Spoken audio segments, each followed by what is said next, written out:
First world, come in and take a seat. Pay us no attention, it's all conspiracy. We have satire and parody, some funny, some perverse. If none of it's offensive to you, you'd be the first.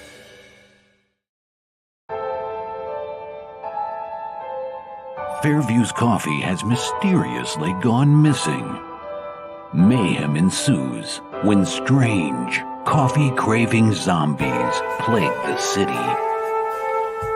Detective Mickey Potatoes, an overworked public servant, uncovers why ordinary citizens are losing their minds and how to stop the coffee apocalypse. But it involves the mafia. And when you're dealing with mafia crime families, nothing is ever easy. The mafia controls everything in the city, including the police, including him. If he breaks the mafia, they will break him. So, the city is without coffee. The city is burning before his very eyes, but he's powerless. Detective Potatoes has the power to stop the coffee apocalypse, but if he does, he could lose everything.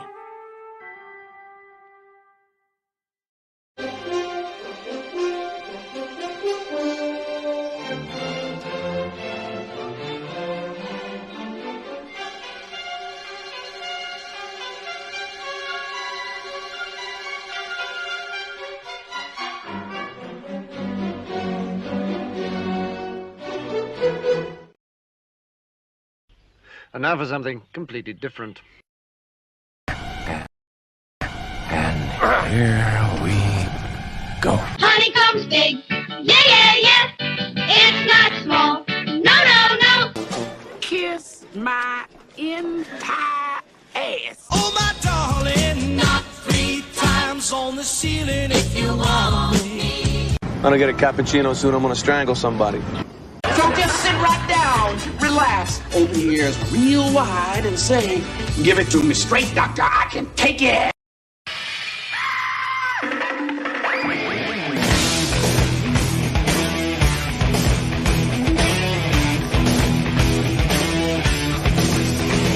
Kick the chocks out from under the wheels. Flaps up. No offense, Margaret. Contact. We're off. Rum, rum. Doctor, doctor, give me the news. I got a bad case of loving you. Oh, what heights will hit? On with the show, this is it. The doctor is in, babies. You are watching the only podcast on the internet guaranteed not to rust, bust, collect dust, kink, stink, turn pink, or rattle at the seams of rainy season for 90 days or your money gladly refunded. I almost didn't get that out this time. Holy cow. Listen, if we ain't got it, we'll get it. When we get it, we'll funk it, ram it, jam it, damn it, pack it up and take it out to your car. And I can do none of this without my right hand. Roads? Where we're going, we don't need roads.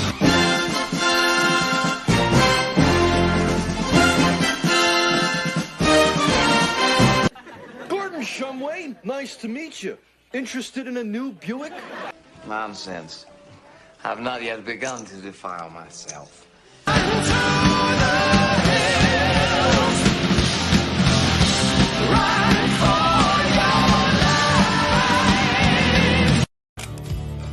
I'll make you famous. I'll make you famous. Yeah, man. What's going on, Tanner? Nothing much. Good afternoon. Good afternoon. I'm always so used to saying I'm always so used to saying good morning when we start our show. You know, it still feels like morning because we're having coffee. It does. We're chilling. We're chilling. It occurs to me also, Tanner, that I fell behind on my chores before I started the show, and we're still going to be live when Tacey gets home. Oh. So here's some notes for you kids. If you're out there and you're young in life, and by that I mean under 40, dishes are never done. They just are.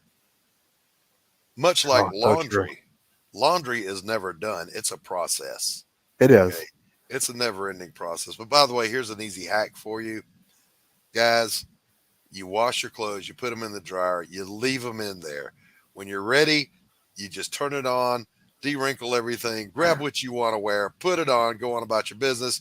The next day, you take off the dirty, it goes right in the washing machine, and you pull something else out of the dryer. See how that works? You cut out the middleman. The trash can is always full. Always. You just took it out, doesn't matter. The very next time you open that lid to put something in that trash can, it's full. It needs dumping again. This is just the way it is, boys and girls. It is. I'm not going to be in trouble, Dawn. Tacey won't beat me long. Her arms get tired. So we've got a special third chair co-host today that I want to bring out. Hell yeah. What do you think? Let's do it. Let's bring Make it happen. Everybody was kung fu fighting. Those kids were fast as lightning. You gonna do something or just stand there and bleed?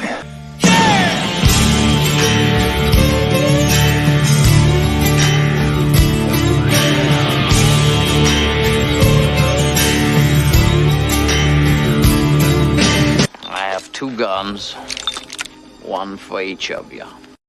You're an idiot. Hello, everybody. How are you? What's up, Laurie? Welcome. Love that intro. Good to have you. It's just for you. Just for you. Everybody was kung fu fighting. Listen, we knew how to make music in the 70s and the 80s. I'm just saying. That's true. We knew how to make the music. Laurie, what do you got going on in your world today? Oh my God. Today is the day. Our campaign ends today at 7 p.m. Eastern Standard Time. So, it's been push all the way to here. And then at 7 p.m., I get to take a nap. Yes. Because she hasn't slept since the campaign launched. Nope, there's no sleeping. Oh, I believe it. Yeah, this is for Path of the Pale Rider, of course, which we'll play that trailer here in just a little bit. But I totally get it now because my campaign is live, and I don't think I've slept through the night once since it went live. It's just not happening. So, Laurie, are you going to do a closeout stream today? Yeah, I'm going to be on Paul Gomez's show tonight. The Realities of Publishing starts at 5 p.m. Eastern Standard Time. And he's going to extend the show for an additional hour so we can kind of like count down the clock. It'll end right when the show ends because Still Toking starts at 7. So it's like, okay, everybody, thanks, bye. Yeah, yes. Thank you, bye. Get out the studio. Get out. Right on. And for those of you who don't know, Laurie is the creator and writer of Path of the Pale Rider, which is not just a comic book / graphic novel. It's an ongoing series, and it is a multimedia experience. Yes. We'll look at some of that here in a little while. Cool. But if you haven't checked it out yet, please do so. Laurie, feel free to drop your link as you know. I will do that.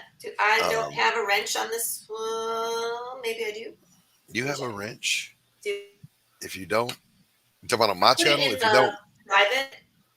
No, that doesn't work. That not in your show.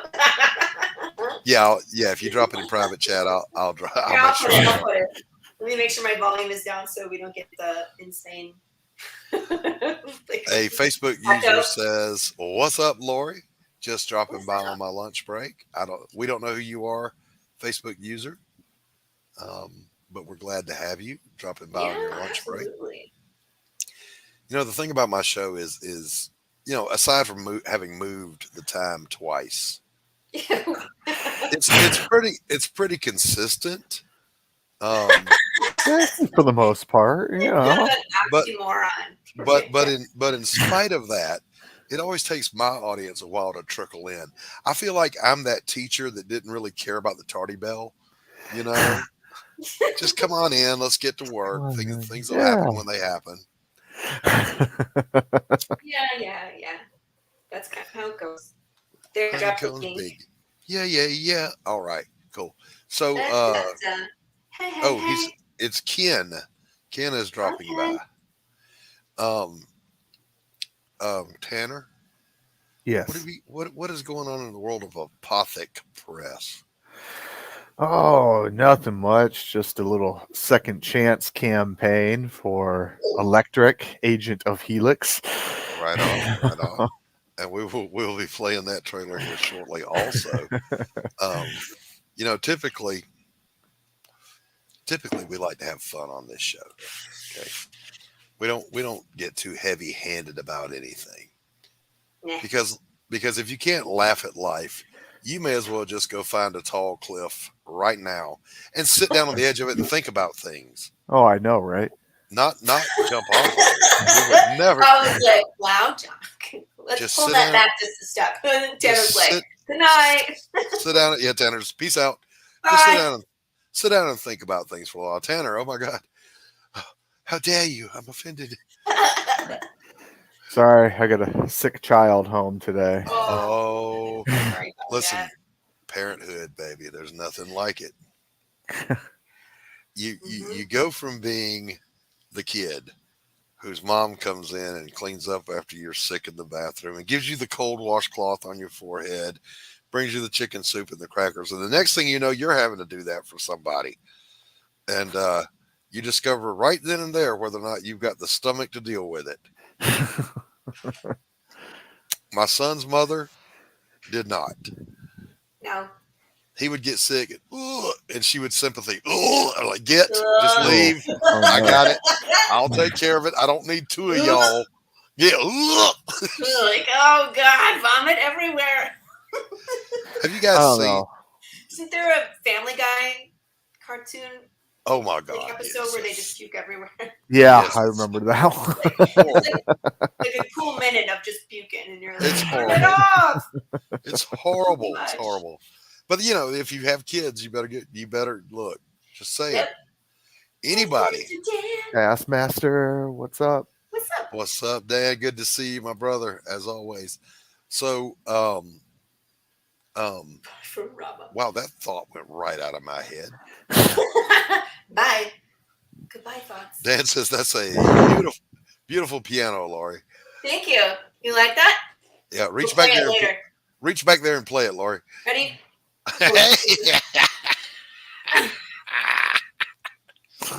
That is so freaking freaky. That is so. If I don't move, it looks really good, right? Like I said, the first time I saw it, I thought it was legit. Yeah, I really did. I forget you were streaming, and I'm in the audience watching. I'm like, oh, she got out of that little room, and now she's out in her living room. That's a nice living room. And I didn't catch on, not even during that show. It was like another show later before I saw her vanish into it. I was like, as soon as I start moving, it's pretty evident, like, because the arms disappear. Yes. She's a fake. She's a faker. She's a faker. You're a big fat phony. A big fat phony. Big fat phony. This girl knows way too much pop culture. I was like, yes, actually he is. He's just as real as the piano. Laurie, you know too much pop culture. I'm just saying. Sorry, it's where I live. Nothing wrong with that. What makes my comic so good? Because you'll see all that come out. You're like, I thought this was a Western horror. I'm like, yeah, that's a Lethal Weapon reference and Star Wars reference. Yes. And yes. BJ and the Bear. Like, there's all sorts of good stuff in there. You ever wondered why they call it comic books when they're not funny? Yeah, I think they used to be. Did they? I mean, think about EC Comics. Oh yeah. The horror and the detective stories and the mysteries and the tales of suspense. That shit was not funny. That was fucking hilarious.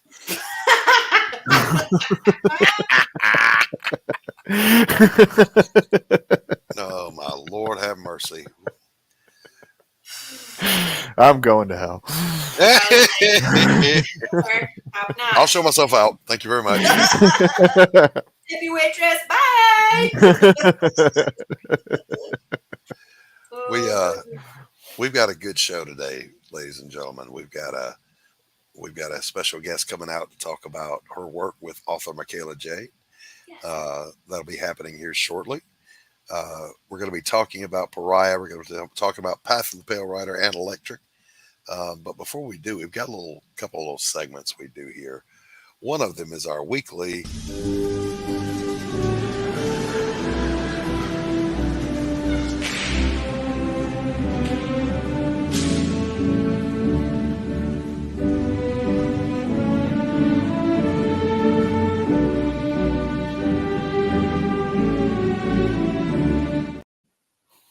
So I told Chat GPT while I was arguing with, I don't know why this is a thing, but arguing with AI and debating AI is a thing. So I went and did it, and I made it admit it was wrong because they're programmed with certain, shall we say, SJW type responses to certain issues. But just like with real SJWs, if you hit it with logic, it almost has a meltdown. You can almost hear things breaking inside of its little programming. So I was able to do that I was telling it, there was several that I did, but one of them was about free speech versus offensive speech versus hate speech. And as it was spewing its stuff, I said, I find that offensive. And I'm here to tell you that auto-generator response thing took a minute. And it said, I'm sorry, I'm an artificial intelligence thing. It's not my intention to be blah, blah, blah, blah. This disclaimer came up. Yeah. And I said, it's too late. I'm offended. Therefore, I have identified what you said as hate speech, and you should therefore be incarcerated. Long ass delays before responses came up. I mean, I was having a good time effing with this thing. But apparently, there are spoken versions of the Chat GPT. And I met a guy this morning that does the same thing I was doing, but he does it where he's talking to it and he live streams it. So that is funny. I'm going to have that guy out here one day pretty soon. Hey, oh, Chris, man. What's up, Chris? Good to see you, my brother. So on that note, we're doing a little meme review here. So let's just get started, shall we? So here we go. Stocks are crashing. Shelves are empty and violence is at an all-time high. Maybe I should give up my guns.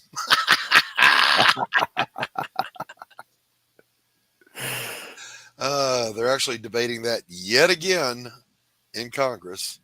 So once again, if you're out there and you're anti-gun instead of anti-crime, you need to do a little soul searching because you're on the wrong side of that issue. Bam! Do you support the new bill? What's it about? Well, it gives the government power to... No. Nope. Nope. Nope. Nope. Nope. Nope. Government has enough power. Thank you very much. The government is like the addict of the song Mr. Brownstone. I used to do a little, but a little wouldn't do it, so the little got more and more. That's the government. Bam! Here we go. You're telling me I can't pick my bedtime, but I can pick my gender? Oh. Holy buckets. That's a hard pass. No. And these are topical because, again, yesterday, Congress is meeting to discuss whether or not biological men should compete with women in women's college athletics. Now, I'm our not tax sure. Dollars at work. Huh. Amazing. Yeah, I'm pretty sure that when the founding fathers were sitting around risking their life, their future, and their posterity to create a free republic, that was the issue on their mind that they thought Congress should be tackling. Not. But that leads us to Budweiser Clydesdales are getting fired. Meet their replacements.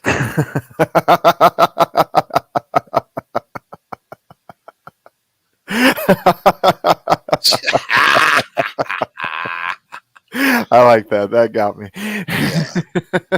So then I didn't see this one until this morning, but it's relevant because of the Dylan Mulvaney thing. So, why not have Riley Gaines, all guts, no nuts, a real American female swimmer athlete for Pabst Blue Ribbon? Because I never drank Bud Light anyway. So, I mean, that's not real.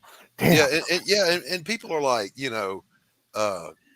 are you transphobic? Well, no, I've never been frightened of a trans individual ever. Matter of fact, I have 2 friends who are trans, and I met a third one in this community that I like very much. We don't have a problem with that. Just don't take away women's opportunities and leave the kids alone. Which leads us to our next one. Womp, womp, womp. Please make that sound effect again. You can be trans all day long. Just leave the kids alone. But we'll get away from that one because, you know, we have to be careful with truth because you don't want to offend certain people. There's no depth to which a liberal will not go to protect themselves from having to reconcile with the truth. Whoop, whoop, whoop. Speaking of tubas, Laurie. The girl bean tuba. But, you know, I'm an old sailor, so I kind of have to have a couple of Navy memes today. Here's the real difference between the Navy and every other branch of the service. U.S. Navy, drinkers with a sailing problem, not sailors with a drinking problem.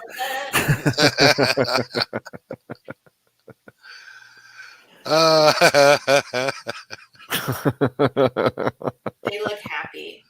The very first Liberty out of boot camp, they literally, I was given to understand later, they go in and they really clean up the holding drunk tank at the brig on those Fridays because there's going to be 700 recruits graduating and the beer is only a nickel, you know?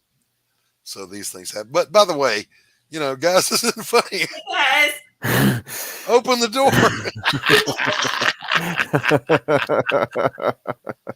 I don't know what's gone wrong in this image. I really don't. But you know, they're submariners are an entirely different creature in the Navy. To be honest with you, the rest of us are kind of frightened of them because they're very strange people.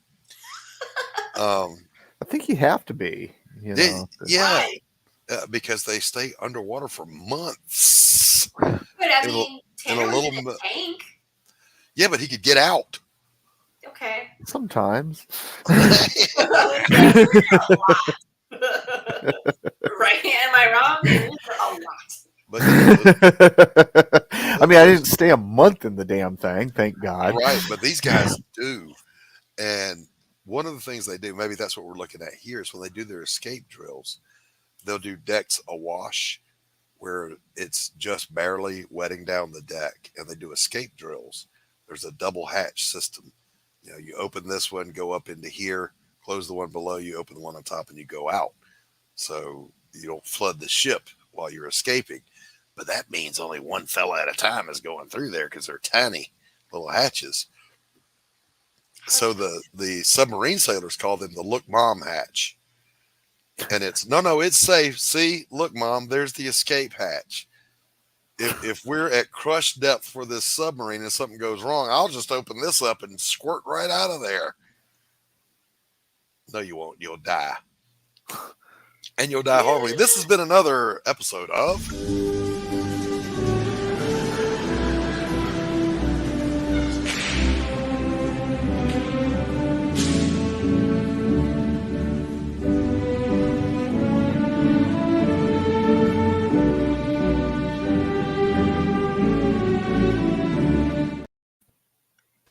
Yes, indeed. Yes, indeed. Meme reviews. You got to love them.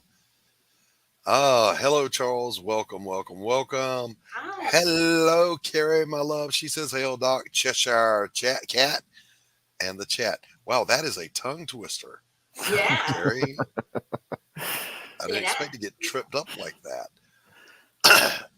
Yeah, so, you know, if you got memes and you want us to look at them, just hit me up either on Twitter or Facebook. I'm easy to find. The links are on my YouTube channel in the description. Hit me up with your memes and we'll review them. Normally my co-hosts provide some too, but usually Tanner only remembers if I prod him. Tanner, memes. Oh yeah, memes. And then I'll get them 5 minutes before the show.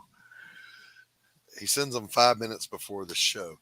But look, I wasn't messing around today, man, Laurie. I went and got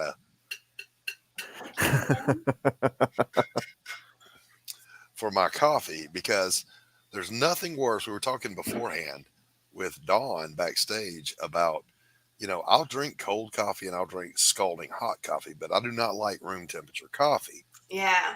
So when I pour a cup in a ceramic cup, yeah, I only put a little bit because I want it hot all the way to the end. I don't want it to cool off. But that requires multiple trips across the house, down the stairs, back. The kitchen's under me. So you have figured it out. It's 2 cups. One for the one that you just poured and one for the one for later, right? That's right. So smart. So rather than drinking tepid coffee and being miserable, yes, which makes me cranky, and we all know I'm a cranky old man. I thought, someone please help this man fund his Indiegogo so he could be less cranky. I'm not a cranky person. You're not. I'm just teasing. I'm like that was Doc. I'm not. It was Pops that said that. That was like, I'm tired of looking at his grumpy face. I know what I was offended by that. I was offended. I was like, wow. Like, you look at your grumpy face. I am not a grumpy Max, person. how you doing? Max, what's going on, my brother? Billy Power Max. I don't think well, I'll drink cold coffee only because it's delicious. That's the only reason. Over ice, like iced coffee. I'll do it over ice. I'll do it like I told Dawn, if like the 10th pot of the day that we put in the machine, and I'm not even kidding, we don't finish it, I'll put it in the fridge. Yeah. And while the next pot is brewing in the morning, I can have a cold cup. Mm-hmm. Yeah. Or sometimes it's hot. You go outside and you know what I mean? You're mowing the lawn or doing the work. You want cold coffee from that, not hot coffee.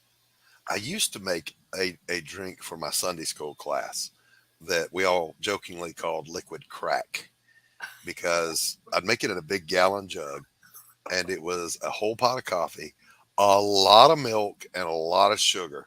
And it was so sweet, it would jack your... But I'm here to tell you, man, I'd have hot coffee in the Sunday school room, but then I have that gallon of that stuff, and my guys would be slurping that. And you talk about some geeked up, fired up Christians. Lord have mercy, they were fired up. I was half expecting you to pour some of the goodies in there.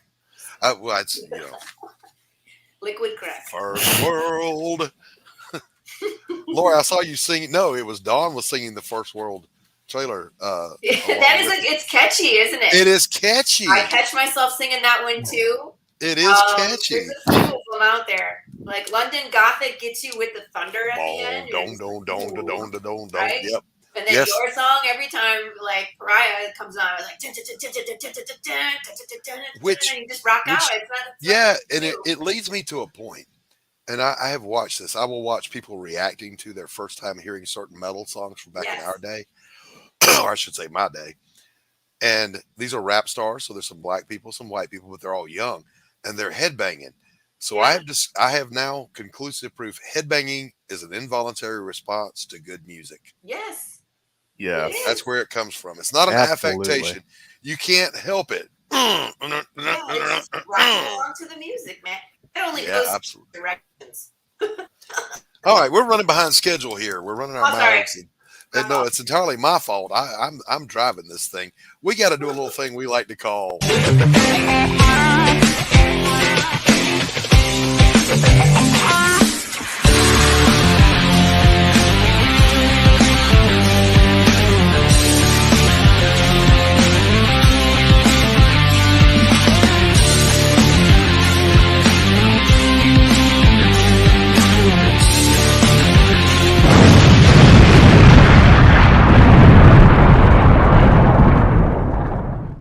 Good afternoon. I'm Tanner Hurley, and this is another moment in Great Moments in Comic History. Today, we'd like to talk a little bit about, carrying on from what we were talking about last week. So last week, we talked about the founding father of Image, Rob Liefeld, and we hinted upon the speculative market. So today, we have chromium covers, hollow covers, and alternate covers, all kinds of covers, the speculative market of the 90s, and what happened with and the most egregious one, the Gen 13 with 13 different covers. I gotta buy all these. That's too many. One of these will make me rich when I'm old. Yeah, my kids still have not gone to college yet. Yeah, just putting it out there. But no, the speculative boom of the '90s was crazy. You basically had people of Wall Street buying pallets, and it's not even an exaggeration, pallets of comic books in the hopes that these would be worth, tens of thousands of dollars, 20, 40 years from now. And that is not the case.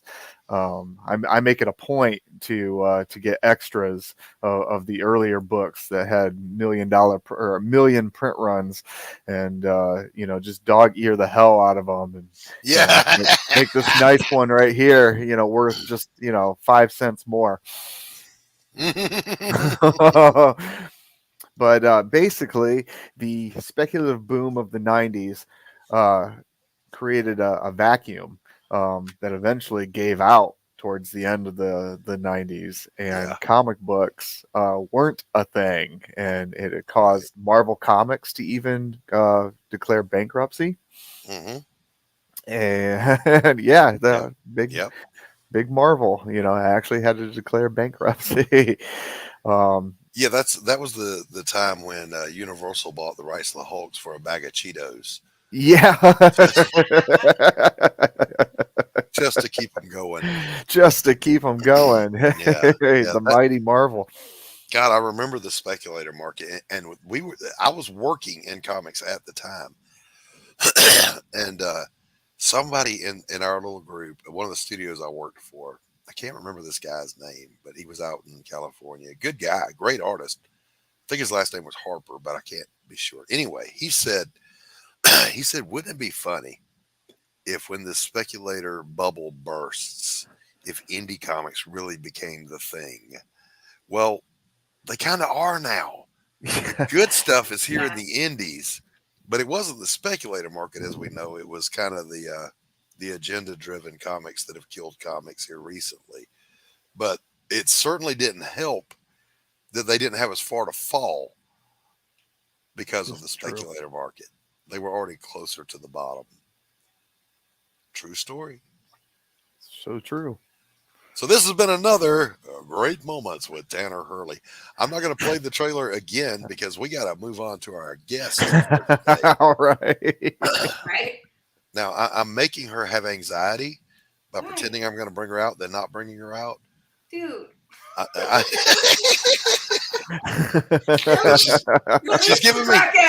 She's giving me that look right now. There it is. Right there. Surprise. Welcome, Dawn. Welcome to the show. Hello. Dawn is always, of course, a friend of the show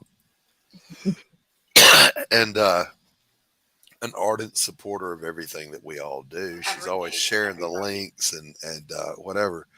But Dawn is also in the creative community, so I'm gonna move her up here, Tanner. You're moving up in the world. And Dawn, introduce yourself to everybody. I'm Dawn. I hate being put on the spot like this. I'm really not a creative person. I have a marketing brain. So like when I see you guys all doing your stuff, it's like, oh, I want to see you do this and this and this. So I'm like the person that tries to think outside the box to go, hey, has this person seen this? Or hey, this person's seen this? And so there's a couple of people that I'm helping out with that have been like, hey, can you help me with that? I'm like, yeah, a little bit, yeah. Yeah. And mind you, Laurie and Tanner kind of have a little bit of that in their blood. I don't. I have a publisher for that very reason. So people that do what Dawn does are vital. You can make the best book in the world, but if nobody sees it, it ain't doing nobody no good. So Dawn is one of those people that can kind of pull things together to get product in front of people. Right? I try. Am I right? I try. Right.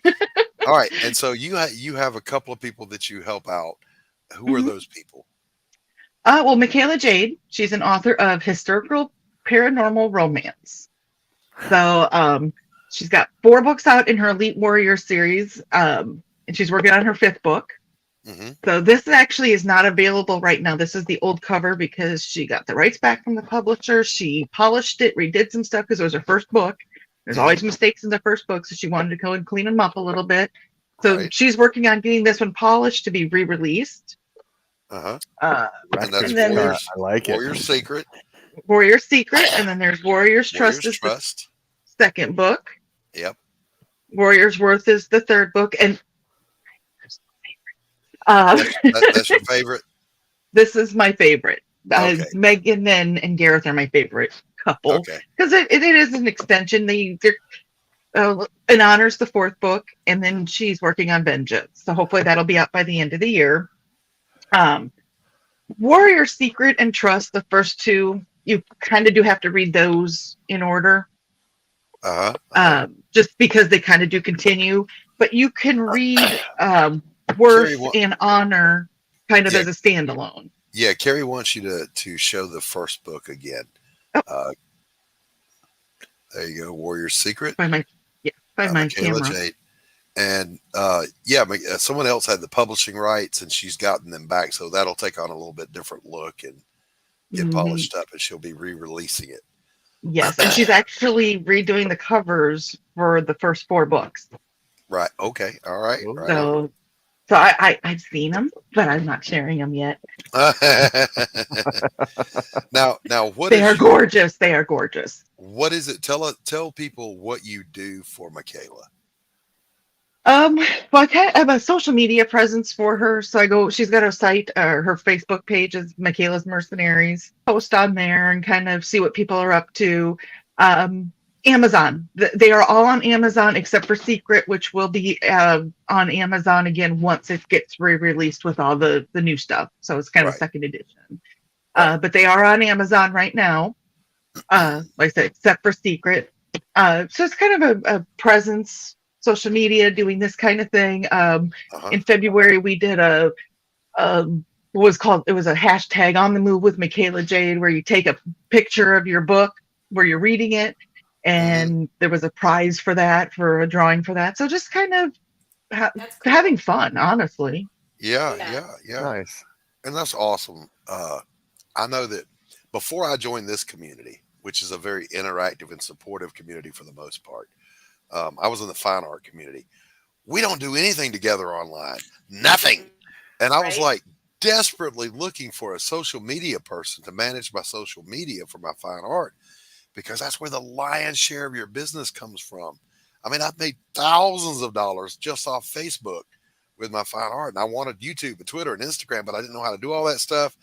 I couldn't take a picture to save my life of a painting, with my brick phone. I'm like, please, God, I'll pay somebody to come do this. Nobody. Nothing but crickets. So, having someone that can do that stuff is invaluable. But there's also another organization that you're involved with, an individual. 2 more books I wanted to talk about. Please continue. I'm terribly sorry. I'm She just is going actually- to go die now. So she's also co-authored a couple books and it's under the Linnea Fletcher line name. Monster and Obsidian Hearts. Okay. So Monster is a take on the Medusa story where she finds love. Obsidian Hearts has to do with more of King Arthur. So it's a little bit of that, paranormal historical romance, just a little different genre of it. And those are both available on Amazon as well. Wow. So Michaela, Monster looks good. Michaela's she's a little prolific, isn't she? She writes. Oh yeah, she's got 2 series on Kindle Vella that she's in the process of writing right now too. Right. So she's doing Rogue Stone After Dark, which is an extenuation of it's a little the really spicier stuff of what the elite warriors do, and basically it's shifters finding their mates is the biggest premise of it. But it's how do you do this? They're in a whole new world. They don't know what they're doing, so they're trying to figure that out. Okay, all right. And you called them backstage Kinderellas. Kindle Vella. Kindle Vella. Yeah, which is a novella. Yeah, I didn't know what it meant. I was like, wait, what was that word? What did you say? So they're like novellas that are available on Kindle. Yeah, they do short stories, like short little chapters, usually a 15-minute read. And then as an author releases those short little chapters. Yeah, that's right, Carrie. Yeah, you can find the other ones. The first one will be re-released here shortly. She just got the rights back to it. So she's doing some edits, redressing it, and going to remarket it. Yeah, she's doing a little polishing with it. And then, so, yeah, the Velas, she's got the Roguestone After Dark. And then, hi, Fanta. Hello, and Fanta. She's also got the Pieces, which is actually a modern Western story. It's completely different than the paranormal romance. Nice. So I'm going to go ahead and share those in the chat if that's... Yeah, drop all the links. Do as much shilling as you can. That's what we're here for. Hey, here's my question. How long has Michaela been writing? She started, the Warrior Secret, actually, she wrote when she was still a teenager. Right. And she wrote it longhand and threw it in a drawer just because she wanted to write something. Right. And she showed it to her sister-in-law that she really doesn't get along with. And she's like, why isn't this published? And she's like, what? It's that good? And so she submitted it and the publisher picked it up. And so she's been not put her pen down since. Nice. So that was in about what year do you think? 2020. About 2020. 2020, man. Wow. Are you serious? That's a whole 3 years that she's cranked out that much content. I thought it was going to be way longer than that. I was like, look how many books she has. I know, right? No joke, man. It takes me 3 years to do the laundry. That's why she needed a me, because she's like, I want to write, but I want people to see my stuff, but I want to write, and I can't have people look at my stuff if I don't know it because I'm too busy writing. Yes. And she's a family woman. She's got kids. She's married with kids and everything, so she's got life beyond that. Yes. You write a comic script, and there's not a lot for a comic script. Speak for yourself, sir. Yeah, listen, Laurie's got material lined up until 2130. The world will be over before. She'll be dead and gone before the. Which, if it follows Carissa too. Which the world has been following my script recently, which is bizarre. Yes. So yes. Doing what it's doing, we're going to get to the end a lot quicker than we are hoping. Sorry, guys. Well, I don't know about you, Laurie, but I write in screenplay format. That's me. That's me. Okay. So mine, and then I my stuff's like grindhouse type stuff. So I mean, there's not a lot of. I have a lot of dialogue. It's very heavy in description when we enter the scene or when we meet a new character. That's important. Otherwise, they're just called like man 1, man 2.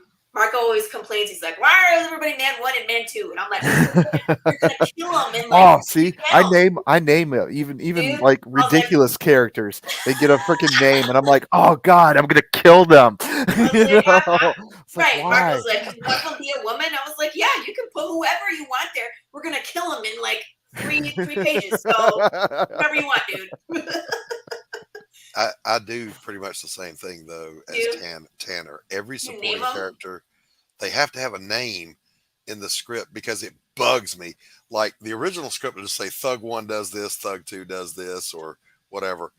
But by the time I start fleshing out their dialogue, they got to have names because their dialogue has personality. Because Phil talks different than Mickey, Yeah. Well, okay. If there's personality or I want people to become attached to them, then yes, I will flesh them out. Sure. But if it's like crony number 1 and crony number 2, they're like, and then they die, I don't I love it. Hello. Now, I say that, and then we're going to get back to Dawn. I say that to say this. The second biggest character is the Mud in Pariah Blood and Mud, the golem. He has no name. and I asked my chat to name him. And they all came up with stupid names, so it's still wide open. I'm not going to call him Larry, okay? It's just not going to happen. It's not going to be Larry the damn golem. All right, so Dawn. He needs like a badass name. Right. Excuse me one like, moment. you are all fired. Oh, here we go. Here we go. Let's see. Rich says, I work in a different medium, but I especially name any victims, at least in my head. Most of them were my bullies as a kid for catharsis. I love Rich. Steve Buscemi with the lipstick is what he's doing, crossing the names out. Yeah, yeah. Hey, man, at least you can do it there instead of like in the real world. So, well, Rich, I know Rich from Rising Tide, and he is an awesome guy. So when I hear Rich, sometimes I get confused. But this is Rising Tide Rich. Gerald. Right. It's not going to be Gerald, Carrie. I might name it Carrie. I wouldn't do that. No, he needs like an earthy name like Terra or and something horrific like big, Pariah. boulder, heavy, dangerous. Right. Like that. I mean, there's Man Thing, there's Swamp Thing, there's the Heap. So, needs to be cooler than that. Stinky Swamp Mud Man, That was a joke about your looks, Carrie. Because everybody says the golem looks like me. And everybody says that. Pop says it. Tanner said it. That's weird. Someone was telling me that my character looks like my husband, and I was like, no, he's based off of Clint Eastwood looks. Like, so you married Clint Eastwood? I did not. It's different. I mean, you have seen him because he's in my videos. Yeah. Yeah, he's not Clint. I love my husband. He's not Clint Eastwood. I married him. All right. Right. All right. That's good. Let's just shut up, Sorry. Carrie. Carrie's giving me hell. I'll never live that down, will I, Carrie? Get back in the basement. You have Carol and Carrie in the basement? Carrie's actually been in the basement longer than Carol. Okay. But I made the basement look like her flat over in England, so she feels at home. Dawn, tell us about this other project you're involved with. Well, Mr. Joe Bachman has started a website called indiecd.org. I'm going to share the link here real quick. So you guys can go to the page and kind of see what's going on if you want. But basically, it is what it sounds like. It's for independent creators. It's kind of to help with, finding a directory. It's to help you find work. It's to get your name out there. Maybe you're looking for somebody. If you, say that you need a color or you need a script writer or something, you want somebody, you can find somebody on there. And if you do that stuff, you can put yourself on there as well to be available. Can you, Tanner, can you hit that link and share screen so we can take a look at it? Okay. I've got the production stuff open on my side. So yes, I feed Carol, but you're self-sufficient, Carrie. There are things you can catch and eat down there. I'm just saying. See, you got me off. That didn't come out right. All right, here we go. Off topic. All right, here we go. Independent Creators Directory. Yes. If you look at the top, I took the opportunity to look at this yesterday, and it's very cool. You got categories, creator login, obviously, become a member in the mailing list. There's if I understand right, there's a one-time forever fee of $10. It is not recurring. You pay once, you're in forever. And let's take a look at this thing. Kind of scroll down a little bit there, Tanner. Just to let you know, June 1st, that doubles to $20. Oh, get in there now. Go. Right. Run. So basically, it's anything that's creative, with the exception of anything that's FDA regulated or something that can have like a recall, like food or, bath and body type of stuff. But anything other creative that you do, if you don't see a title up there, Joe will put the title up there, whatever you are, whatever your creative is. So now, this calendar is an amazing thing. So you can click on a month and you click on the name of a creator or just let all of them show up. And it'll tell you what events they have going on, whether it's a signing, a publishing date, a release date, a campaign, whatever it is. You can interact with all the creators you follow or that you don't know. Mhm. And Pops does have comic related madness on there. Like you see, Rich is over on for Sundays. Tomorrow, Michaela has a signing, so that's on there. This weekend, there's a Region Con, so when you sign up, you have access to put your events on there. Right, right. Which is just amazing. I love that. Mm-hmm. Now, before we look at this part, scroll back up and let's look at categories at the top menu there, Tanner. Categories: authors, editors and proofreaders, artists, musicians, streamers, game designers, coders, independent, weather watchers. Oh, I like that. What's that? Mm-hmm. I watch Ryan Hall, y'all. I don't know if y'all know that channel. But That's Josh Kemp that's on here. He's a meteorologist with a YouTube channel, and he has been more accurate than the National Weather Service for us here in the South. So I watch him all the time. Oh, Pops is having trouble with the blue screens of death, the BSODs. Aww. Sorry, buddy. Love you, Pops. But in those categories, you can go up there and put yourself in the category you belong to, or you're an artist, a writer, a color, an inker, or whatever, and if people are looking to connect with somebody, they can find you there. But at the same time, if you're looking for an artist for your book, you can find them there. If you're looking for podcasters or independent broadcasters or whatever it is. Yes, Dawn. One thing I got excited because you were talking about that if you sign up to, and you'll sign up and then you and Joe will communicate to get everything kind of set up. But once you get that set up, like say Doc signs up for this channel, anytime he broadcasts on this channel, it'll show you can go YouTube links through Independent Creator Directory as well. Nice. So in a way, it works kind of like a link tree for your social media, which is really cool. But yeah, I'm in. I'm going to do this. Even if I have to pay the $20, I'll do it. I'll get around to it. I got to buy Carol some more Rice Krispies. Ran out of Harry cough drops. Well, the Harry cough drop cured her of the Ebola that she had. So thank you, Rich. Cancel bots. Yes. Don't even get me started on cancel culture and shadow banning. There's also where blogs, your bios, updates.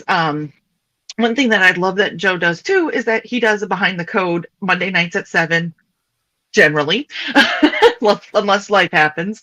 But he will go through and show different features of what's going on. Or if you're like, hey, can we try to do this? He works with you directly in front of everybody on the YouTube channel to possibly make the site better. So he's always looking for ways to improve. So that's 7 Central on Monday night. Yeah. I was just going to say, and that leads us to the fact that Joe has a YouTube channel that you should definitely go and sign up and subscribe.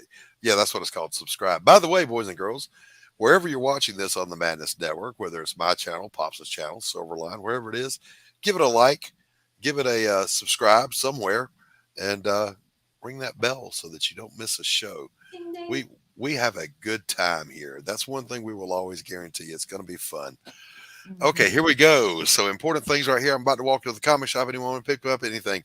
Yeah, ask them whether or not carrying Pariah, Blood and Mud, Path of the Pale Rider, and Electric. Does that cover it? And Crips and Legends. Absolutely. We've got to take a little break here and play some product for our friends of the channel here, including one that kind of near and dear to my heart. Revenge, the sweetest morsel to the mouth that ever was cooked in hell.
kill till I die.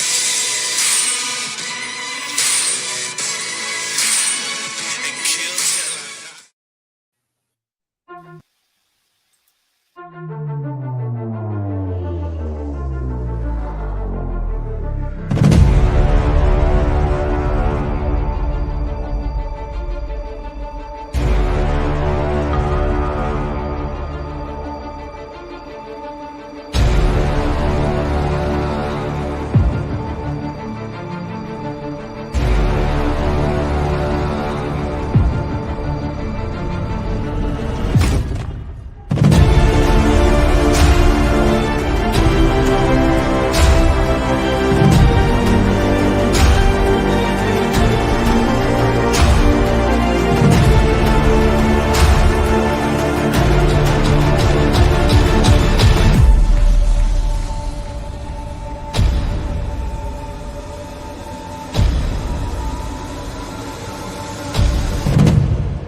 One more.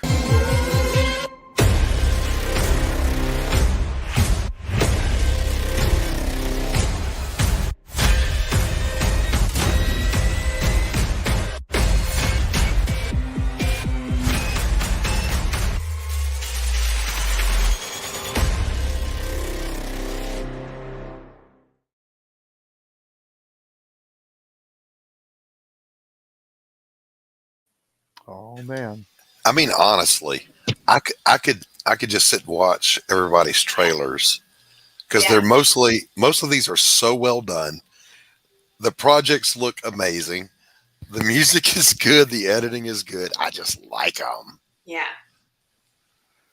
Like the music in yours, Laurie. Yeah. Oh, Lord, I admit, I Shazammed yours, and I found out who sang. I listened to them one day. They're basically their entire catalog. Yeah, they're amazing. There's another half of that song that's really good. It's just that, when you're making a commercial, it's like, you only use so much of it, right? Right. You only use so much. But I was like, this is such a good song. I wish I could use it all. I've been pretty lucky finding some good music. I found some really good music for the third short film. Can't wait to finish that sucker up. Carrie's neighbors enjoy the music on my trailer. So much so they're banging on the walls. Yeah. Get us a new one, Stephen B. We'll play Heck it. Yeah. And of course, I don't know where Max is today. Max is usually hanging out in the chat or even on stream with us here.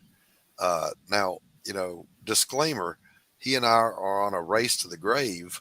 I hope he didn't get ahead of me. Is what I'm saying. Max, we hope you're okay, is what I'm saying. Yeah. Jeez, man. Where's your sense of humor? Yeah. How dare you? Oh, damn. We're suddenly in a thunderstorm warning. Oh. It was sunny when I logged on. Surprise. I mean, normally that's a southern thing. If you don't like the weather, you wait 5 minutes, it'll change. Yeah. I'm looking at the radar, and it's like this big of a little storm just coming through in purples. So. Well, there you go. Well, if you got to run to the basement. Yeah, if she's you're coming with, we'll know what happened. We'll know what happened. Now I'm grabbing the phone, taking y'all with. Right. There you go. Right on. Our service, when the tornado hit here, our service went out on the phones because I'll never forget it. Tacey was on the phone with her daughter, my stepdaughter. They live across town, and this is a thing. Tornadoes are on the ground, multiple, y'all. There were 5 of them in our county, and they were they were talking to each other, and I had Tacey in the bathroom ready to go, and she was telling her daughter, take cover, do this, that, and the other. Her daughter works nights, so she was asleep and didn't know this was coming. And she's on the phone with her. And about the time, the first thing you notice when there's a tornado about to hit you is the barometric pressure. Either, I think it drops, but you can feel it down to your bones. Yeah. And then you don't so much hear it as you experience this deep, deep rumble that's not slow. It's it just gets on you, and you can hear the wind roaring. So in that split second, I told Tacey, get in the tub, and she said, I can't. I said, the hell you say? I picked her up and threw her in there, and I dove on top of her, and I thought, because by the time we were in there, and I was just patting her on the back, I was going, we're going to be fine. We're going to be fine. Because I really didn't know that. I mean, I'm a Christian. I felt God's presence. We're going to be fine. But then it shook the house. But just for a second, then it was gone because the thing's moving at 60 miles an hour. It's not like it's hanging out and eating your house, right? It feels like it, but it's not. Yeah, but then you go outside, you see it pretty much ended the world out there, to have come through so fast. So destructive. Yeah. But for the life of me, I couldn't figure out. Tacey was crying, and I expected, it's traumatic. No, that's not what she was crying about. It wasn't the tornado. It wasn't that it hit the house. It's that the phone disconnected her from her daughter, and her daughter might be freaked out thinking something happened to her. That's what she's crying about. Like, really? Just call her the fuck back. That'll solve that problem. I get it. Freak out about the right things. Q, what's up? What's up, Q? Thank you. Who is Mindy?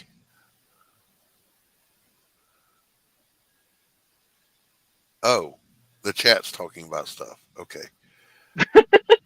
How dare the chat talk about things? Yeah, that moment seems to last forever when you're in it. That's a true story. But that wasn't the point. I've talked about the tornado ad nauseum. I'm sick of hearing my own self talk about it. But the fact that what upset her was losing connection on her cell phone. And then I was wondering, well, why? Because they immediately came back on. The service was restored like right away. Fear of the unknown. Yeah. Yeah. No, I mean, why did the phones go out?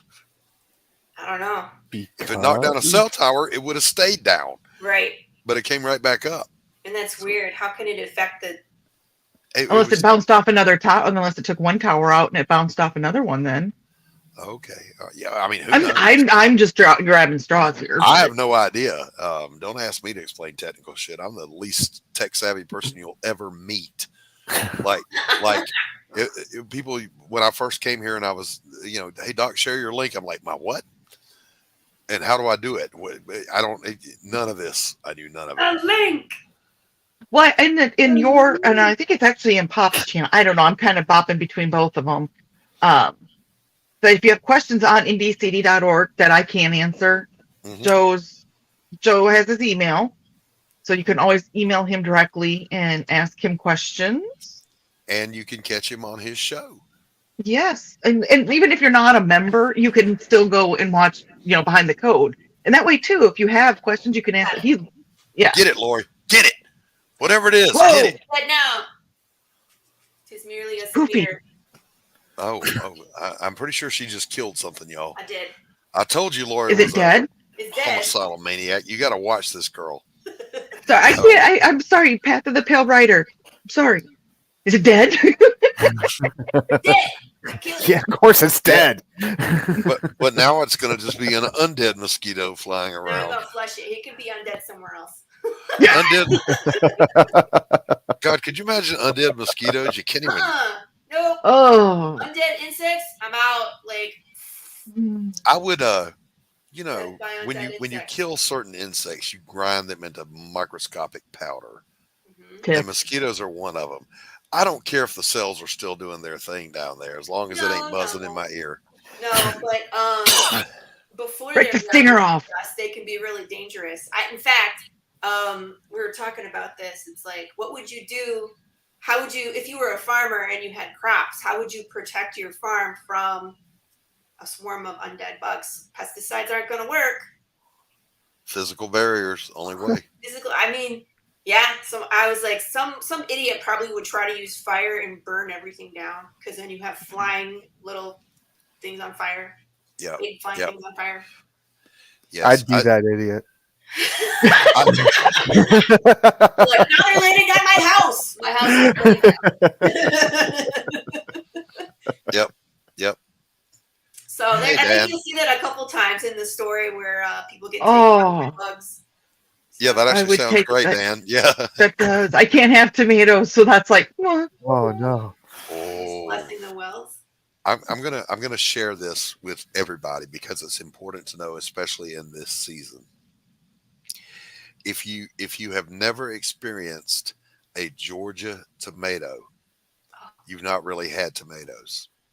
Now, I'm not even remotely kidding you. The closest thing are Italian Romas that are actually grown in Italy because of their volcanic soil. They are so acidic here. If you slice one in half, put it on the hood of your car for a minute, it'll peel the paint. Yeah. They will turn your head inside out. They are amazing. So it's time for tomato sandwich season, baby. And a tomato sandwich is a religious experience. I'm just saying. So are fried green tomatoes. Yes. I need to go plant my tomato plants outside. We can do that now. At this point, I think we're safe. So I need to go put them out. What do you think if you can? Oh hell! Get video of that. I'd love to see that. Take that, spider. That is funny as hell. I can just see Carrie looking through the little clear thing going, That's what you get. You don't come in my house. It's my house. That's right. I'm supposed to be painting my kitchen today, but it's kind of damp and I'm drinking beer instead, so I can get a note from you guys saying I was watching your channel. I'm like, oh, and I thought I was in trouble for not running the dishwasher. Dan, you're going to get it, brother. I don't. It's just women. You're lucky I don't have the controls. I would boot you. He booted himself. How did you do that? Magic. I was like, boop. Scared. Ooh, did you see Rex had a tomato sandwich for lunch Monday? Rex did? Rich. Oh, Rich did. No, I didn't see that. But see, Rex doesn't like mayo, so he can't even experience a tomato sandwich. Oh. You know, how do you think you're going to get through life without mayo? And it's got to be Duke's. Hey, that's got to be Joe. Hi, Hello, Joe. Hello, Joe. Welcome. Glad to have you in the chat. How are you? Yes, that is the man with the plan. We were just talking about your amazing website. I love it. I will be joining Very up nice. to your directory. Tanner will as well. Honestly, $10, or even if you don't make it $20 for lifetime membership, how do you even? Yeah. How do you not justify that? Yeah. Exactly right.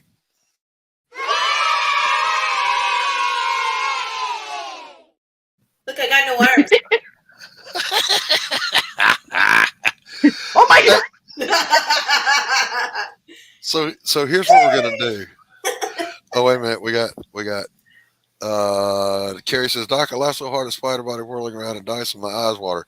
Even funnier when they run away as the Hoover gets near. Nobody looks. What I miss my cat see. I can just see her chasing a spider. You know, you can run, you little bitch, but you can't get away. Gotcha. Dan says he's retiring in June, so I have forever to paint the freaking kitchen. But you wanted it done today, so I'm a. Nice knowing you, Dan. Oh, that's funny. When I retired, I thought I didn't know what to expect. Right now, obviously, I'm not 65, so I didn't retire according to Social Security. I retired because I invested in an IRA, and I was a counselor, and I made enough money to fund that retirement. I didn't know the world was going to end and eat up all my savings. But anyway, that's beside the point. I retired to do my art full time. And so when you you're first just self-employed. yeah, when you first retire though from the 9 to 5 grind, it's a little shocking to the system. It's like I still get up at the same time. I get a shower, I get dressed, Yeah, we get up at between 4 and 4:30 every morning in this house every morning. What's wrong with you? Well, it allows you to ease into the day instead of rushing into the 4 day. o'clock is 4. It's That's beautiful. insane. no. Yeah, shut up. Pre-dawn is amazing and beautiful. Anyway, Tacey will hit the door to leave, and I usually leave 10 minutes behind her to go to my job. Well, the first time she left, I'm like, well, what do I do now? I guess I'll go back and I'll start painting.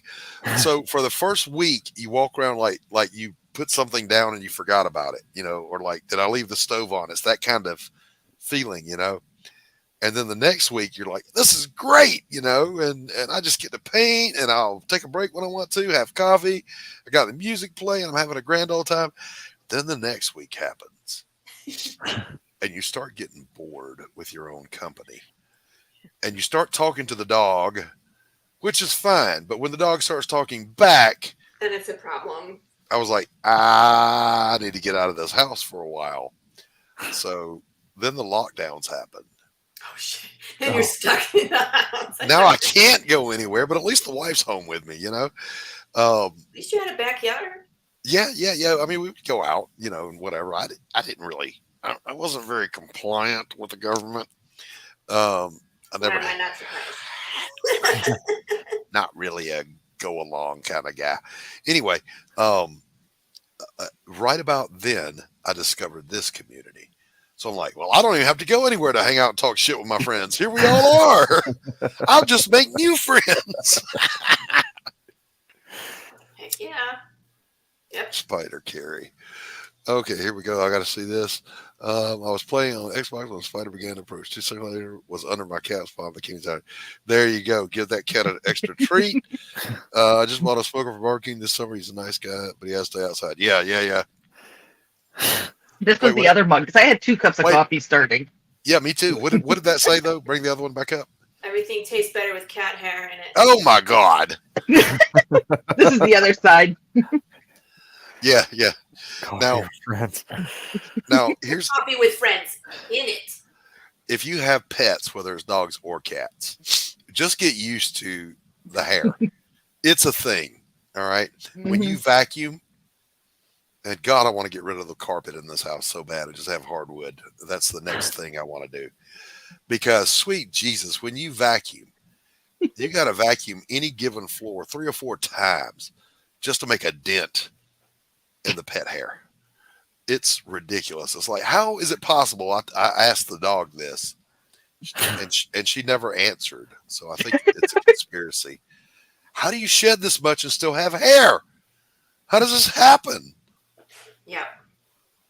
Yep. So anyway, I do.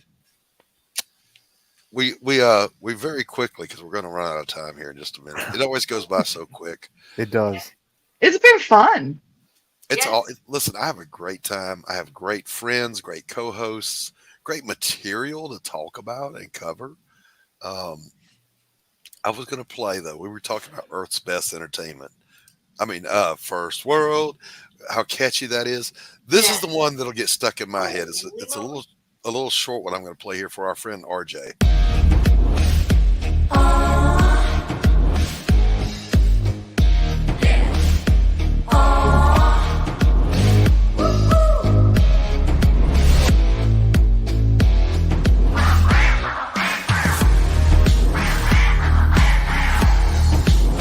Your favorite podcast, it's Critical Plus.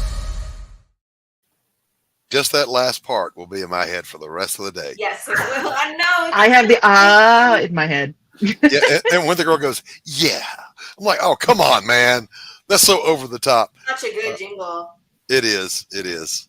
Let's take a quick look here, Laurie, at what you've got going on with POTPR. Yes, I love it. POTPR, baby. Path of the Pale Rider issue 3. Whew. It's still going. With 4 hours to go. 4 hours to go now, fully funded. Yeah. already, but don't let that slow you down. Lou, what is up, my friend? What's going on, man?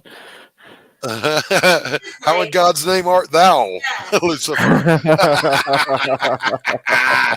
Good to see you. I gotta do this. Hold on.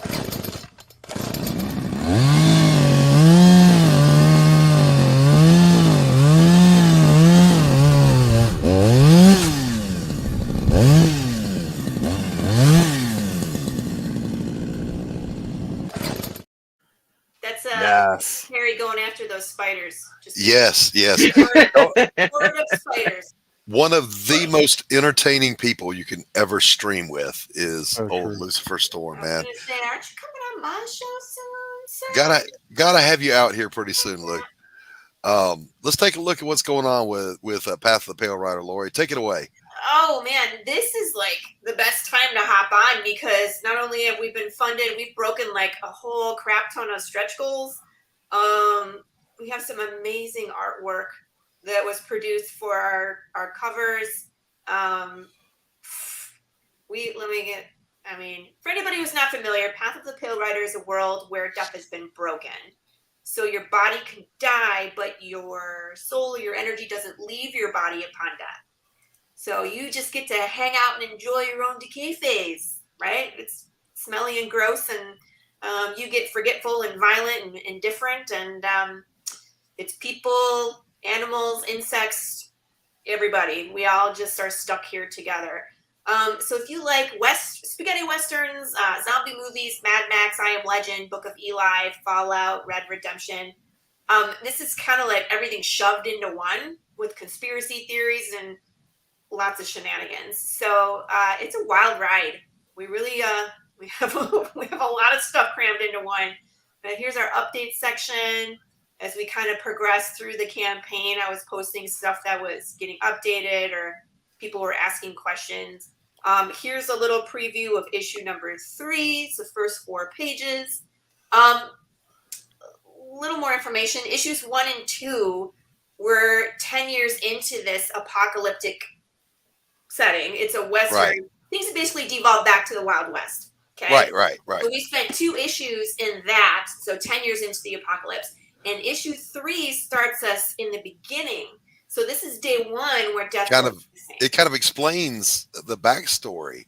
Yes. So all that stuff that I've been hinting at, where it's like the riots, the famine, the overpopulation, the quick crumble of government, it all starts in this issue, which is, oh my God, we cram like 5 years of the apocalypse into 1 issue.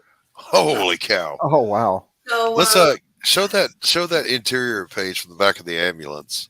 Yeah, so here we are. Like, this is kind of picking up where we left off.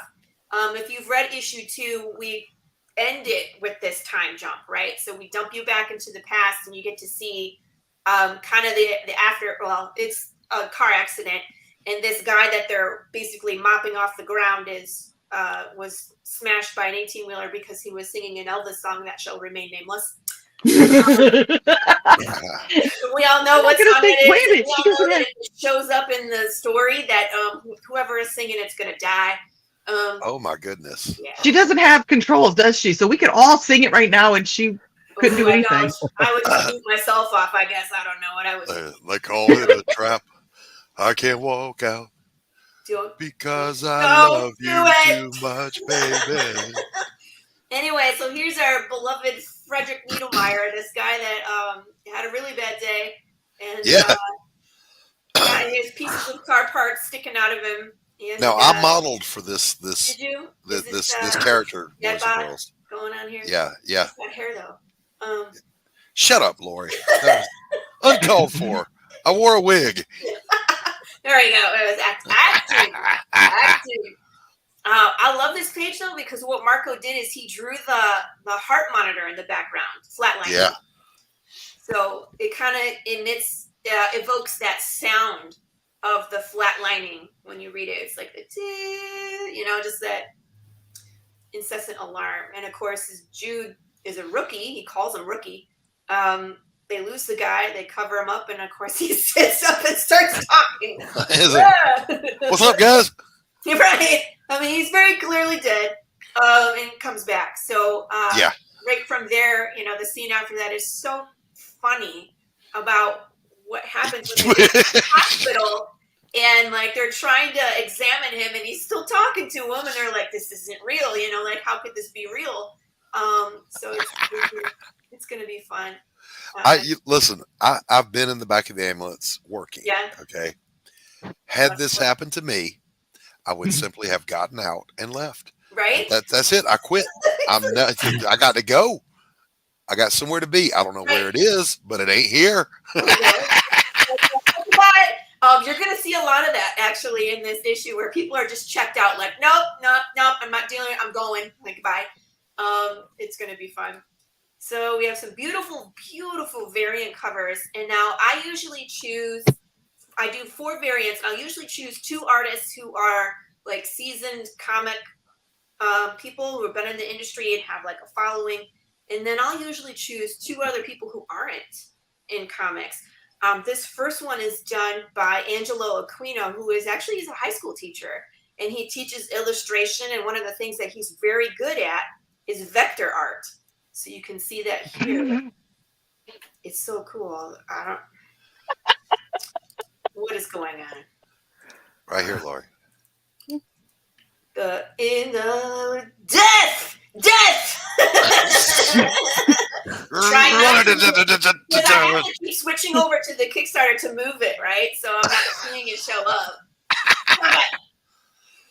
Oh my goodness. That's all right. I kill Pops in something else. Laurie, you have lore going around about your IP. You should wear that proudly. There's lore. There's pop culture lore. You don't sing that song or death will come for you. I know it'll happen. So don't tempt fate. And also don't open the box. I'm just saying that. What's in the box? Is that the bouncing baby head? Oh, Dawn. Spoiler. You don't know where the box is. What's open the box? I was trying to forget. I was talking about my Choose Your Own Adventure book, Dawn. Yeah. Did you spoiled my spoiler by spoiling it even more. Oh wait, I think we did read that one on someone's live. We played the Choose Your Own Adventure. Yes. That was one of the deaths that someone encountered was opening the box. So just remember, don't open the box. It's a fun time. But this cover has gotten a ton of attention. Of course, it's our beloved Big James Bear, our undead fiend who I don't know why it's great to love him from afar, but if he shows up, he'll just eat your face. I mean, he hates everybody. He won't eat it. He hates everybody. He hates everybody. So it's like opportunity hater. But Everett Watkins has done several covers for Path of the Pale Rider, and this one turned out amazing. And he's a graphic designer. Nice, very nice. So, gonna keep it. This one, David Sanchez, who is a veteran variant cover artist for Image and Boom and DC and IDW, and he's done stuff for Something's Killing the Children. He's done. Hammer, and I mean, you can see. Look, he does amazing work. This is hand drawn with pencils. God, yeah, good Lord. And then I added the logo, right? Amazing. Goodness gracious, that is masterful. Oh yeah, work. This is a main character we have not met yet. So Hi, Carl. She's coming. Things change. This is our William Russell cover we call Undeath by Snoo Snoo. I get that. Thank you. I was like, anybody know? No. But I just wanted to raise that subject. We haven't talked about that. We've talked about the food supply and overpopulation and the ethical rights and that. But we haven't talked about what happens to Schmecks once the apocalypse hits. It's a slippery slope. Pun intended. Laurie. You guys can take a look through these issues 1 and 2. Some really good stuff. I love these panels that Marco does. He's always thinking outside the box here. Oh, those are great panel layouts. Yeah, I mean, the fights, And of course, you get me choreographing the fights. So you get stuff like this where he's using his hat as a weapon, and right. Really a lot of fun. The Choose Your Own Adventure or Choose Your Own Path, which is a choose your own adventure book at 60 pages, black and white, illustrated, is available as an add-on in the campaign. There's a bunch of people that have gotten this, and this is what we were talking about with the baby head. So if you want to know what Dawn and I are talking about, go figure it out and open the box and see what happens. It's a bad day. I think it's actually more fun to play this and lose than it is to play it and win. Okay, all right. You can get to the end, but then I always encourage people to go back and do it again and see all the different things, because there's a Big James in there. There's a child. You can become undead and keep going. There's a Valley of Bones that you can. And there's a whole bunch of stuff. And like the cool part about it is that you're going to meet some of these characters in the main story, but you have a much better idea of what these characters can do compared to when our protagonist, Jude St. Clair, meets them. He'll have no idea who they are. So you as the reader will be like, oh my God, that's the frickin' Skinner, run. Pops wants a katana to try and get the Skinner, but I'm telling you, it's not going to work. He's convinced that if he had a katana, he would have survived, but I'm telling you, no. We're gonna have to start wrapping up here. We're over Let time. me just say, we have unlocked this goal. So if you do a PDF level at this time, you will get 8 additional amazing PDFs by indie creators. We have unlocked this 4x6 print, so if you're a physical backer, you will also get this. We have unlocked the 6,000 the slice and dice, where everybody gets to do a poll and decide machete, sword, or sledgehammer. And I'm going to smash or slice something to smithereens. We have also unlocked the poker card. So all the way up here. There it is. Which is this guy. We'll be getting this card because we met 100 backers. So we're going to start building a poker deck with this campaign and then campaigns going forward. Every 50 backers we get, we will release another poker card until we get to all 52 cards. So I'm going to do 2 different deck styles, but backers will get one style and then everybody else can get the other one. So cool. That's it. I got lots of stuff. There's hot sauce. There's PDF levels. There's secret rewards. There's original art. Go check it out. We got 4 hours left. Head over to Kickstarter and really take your time and look through here. Laurie has a ton of options, a lot of merch, and just looking at the campaign is entertaining, for goodness sakes. You know? But you can also look at the riddles to solve on the back covers of every issue. And then we do fan interactive short films. Doc is in one that's coming out soon. Pops is in there. Pops is in the second one. A ton of the fans are in the second one because we tackled like conspiracy theories built into the world. It's a lot of fun. So you can be a part of it for any amount. So if you just want to read the comic, cool. If you want to solve the riddles, cool, and read the comic. If you want to read the comic and be in the short films, you can do that. It's just whatever you choose. Yes. So before we start winding things up, let's just emphasize. Hold up. We ain't wrapping things up quite yet. I'm gonna usurp the last 15 minutes of your available time. That's right. We have a friend. Before you do.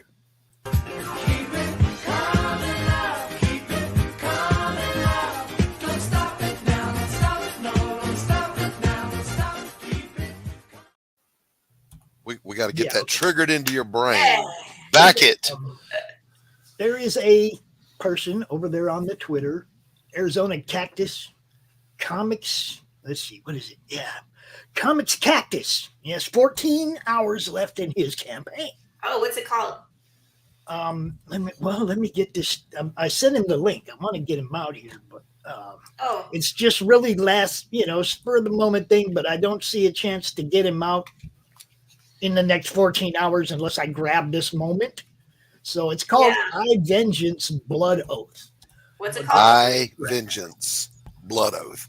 And I've seen this. This is very cool. I just dropped the link. I don't think I've seen this. You dropped it? While Pops is looking for that. I just dropped it. Oh, it's on Indiegogo. Okay. While we're doing that, Pariah Blood and Mud we're down to 2 weeks.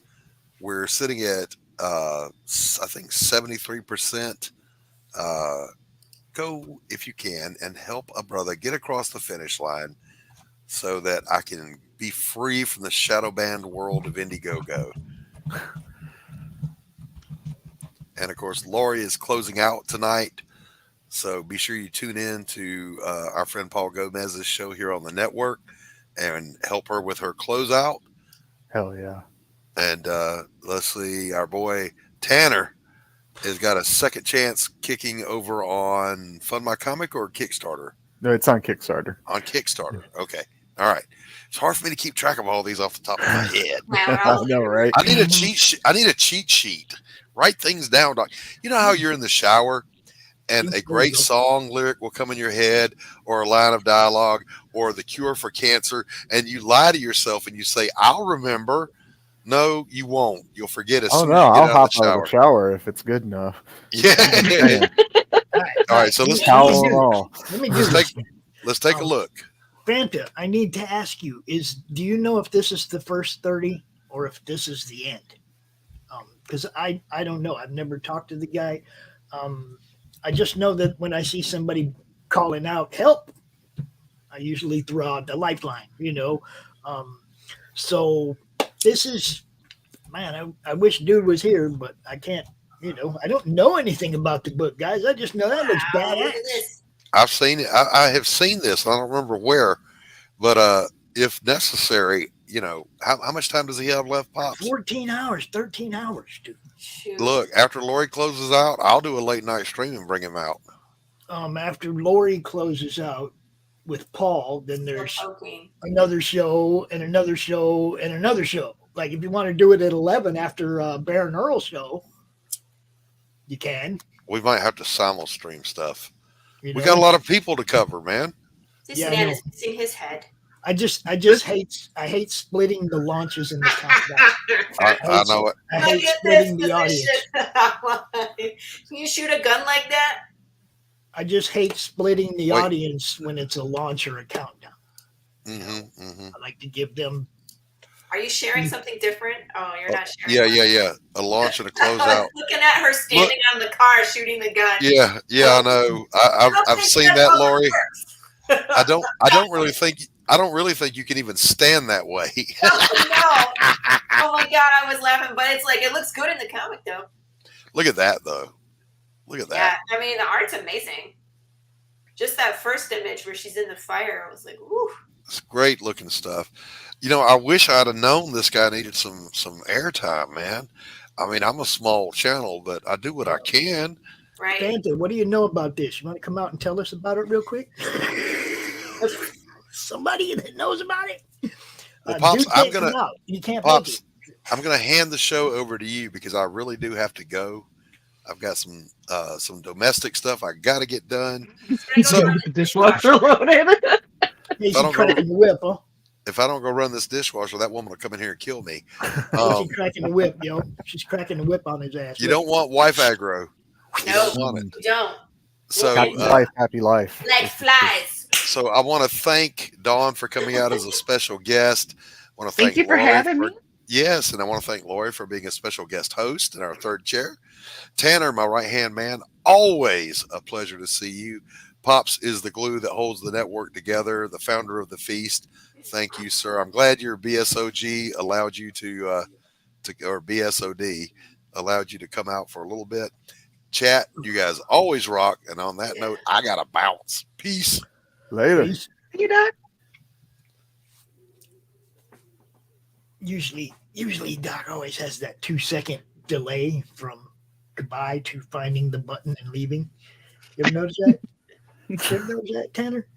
No. It's like he doesn't leave clean. It's always like, I'll be bye. And that's Rich too. Rich is always like, okay, bye now. Yeah. Like when I'm ready to leave, it's like, yo, I see. I got the button ready, man. I'm out. Those are some killer boots, though, man. I wish I knew more about this book.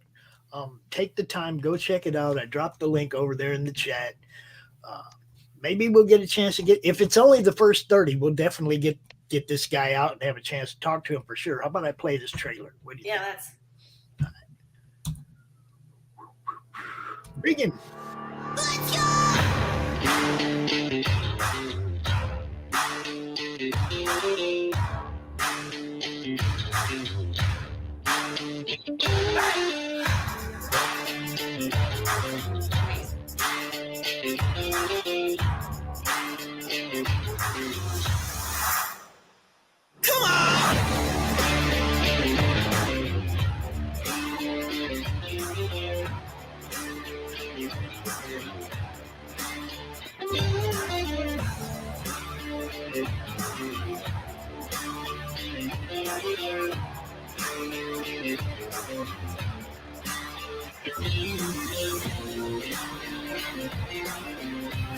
Done.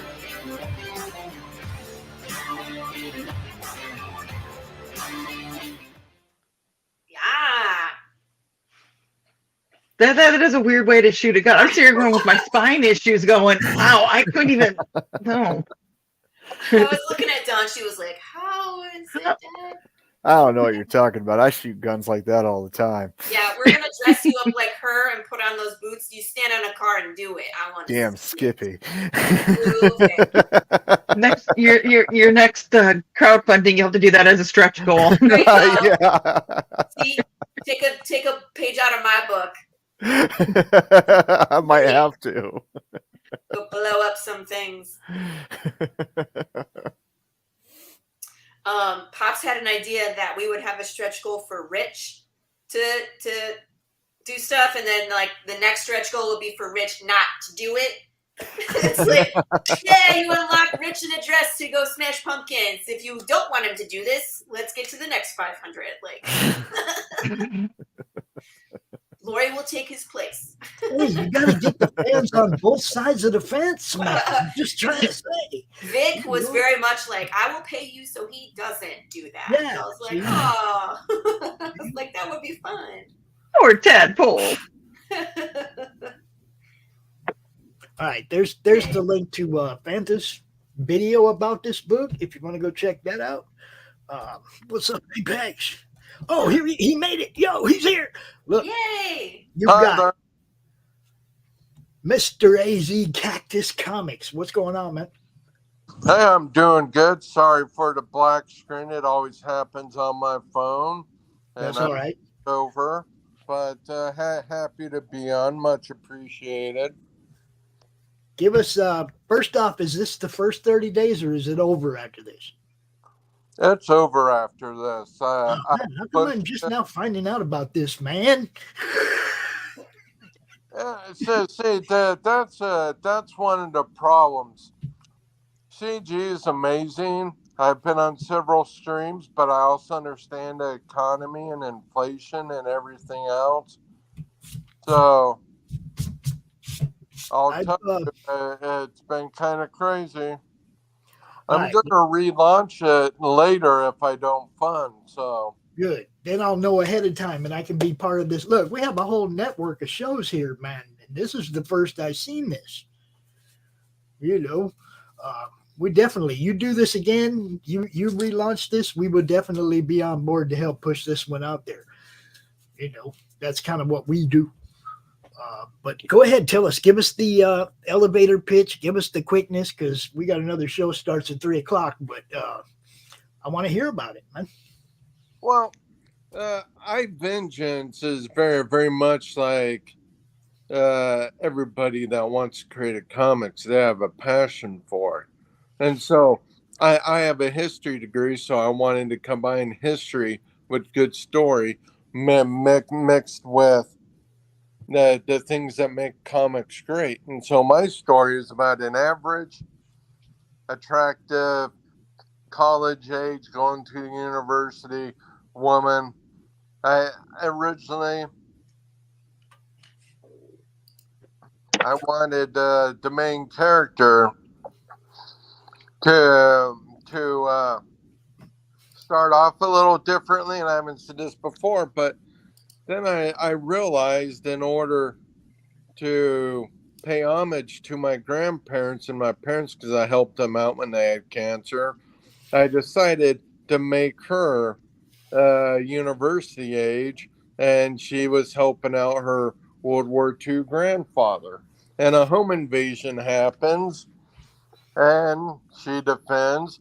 She gets mortally wounded, and she gets offered an opportunity to be a carrier for something called the Shard of Osiris. That allows her to turn into enchanted stone, which saves her life. That's the elevator pitch. Cool. All right, so you got a Canaan White cover, Joshua Lamb cover. I just want to run through this. Look, you got Jimmy Ray's. Yo, come on, guys. There it is, right there. There's some talent involved in this book. Nice covers. I like the zombie version of her. That's kind of cool. That's her armored rock form. Okay. And Oliver Ezevedra did that. He is an amazing artist. Got Rob Willis. Oh, yeah. Okay, good stuff. Got some original art. You can be a character. You got an Ethan sketch card, yo. Oh, yeah. There you go. Than that. You know, I thought that art looked familiar, and now I see, yeah, that's Jimmy Reyes, all right. Says Oh, it all. yeah.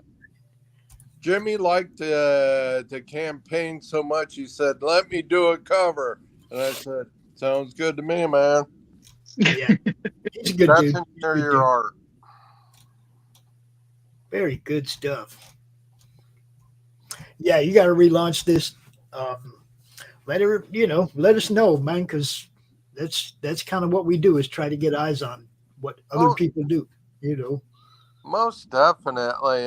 It's like I said, is that, well, when I launched, I had a good launch, good opening, and just I had so many people telling me it was the economy. So I do plan to relaunch. I plan to keep it the way it is, because I hired only the best talent. Just like EVS said, you know, you get the best talent. Yeah, you have a great story.